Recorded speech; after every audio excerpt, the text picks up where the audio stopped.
Hi, this is John Molinaro, senior soccer reporter for Sportsnet.ca here at BMO Field, where on Tuesday night Toronto FC earned a 1-0 win over the Vancouver Whitecaps in the first leg of the Amway Canadian Championship final. Sebastian Giovinco getting a fortuitous goal late in the first half to propel the Reds to the win. Giovinco's shot took a wicked deflection off a Whitecaps defender, Sam Adekugbe, and handcuffed Paolo Tornaghi in the Vancouver net. And nestled just inside the post, and that was the difference. Interesting in that after the game, Toronto coach Greg Vanney talked about it being a game of two different halves. He admitted that his team was absolutely terrible in the first half, but then rebounded quite nicely in the second half. And then, rather ironically, it was in the second half where they didn't score, and yet in the first half where they were outplayed that they did score.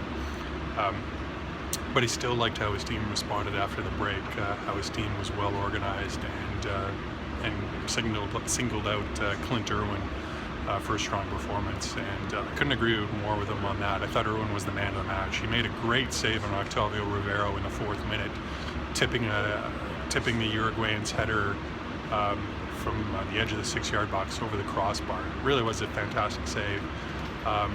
Then made another great save later on in the first half on Sam Adekugbe, and in the second half, in about the 70th minute, with Toronto clinging to a 1-0 lead, made a fantastic diving stop to deny Kendall Waston on a kind of an overhead kick. So Clint Irwin was certainly the difference.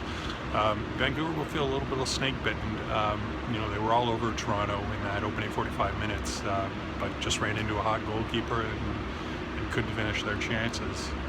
Toronto crucially kept a clean sheet.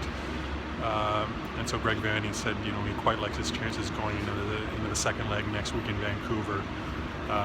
Vancouver coach Carl Robinson was likewise said he liked his chances as well.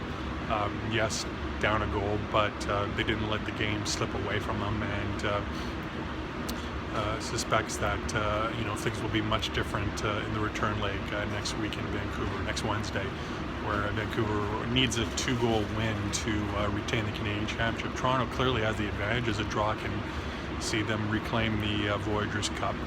But it'll be interesting to see how the Whitecaps come out next week at home. They really have to sort of go for it and can't afford any slip-ups. And an early goal would really do them well. Otherwise, retaining the Voyageurs Cup is going to be an arduous task for them. That's it from BMO Field here in Toronto. For Sportsnet.ca, I'm John Molinaro.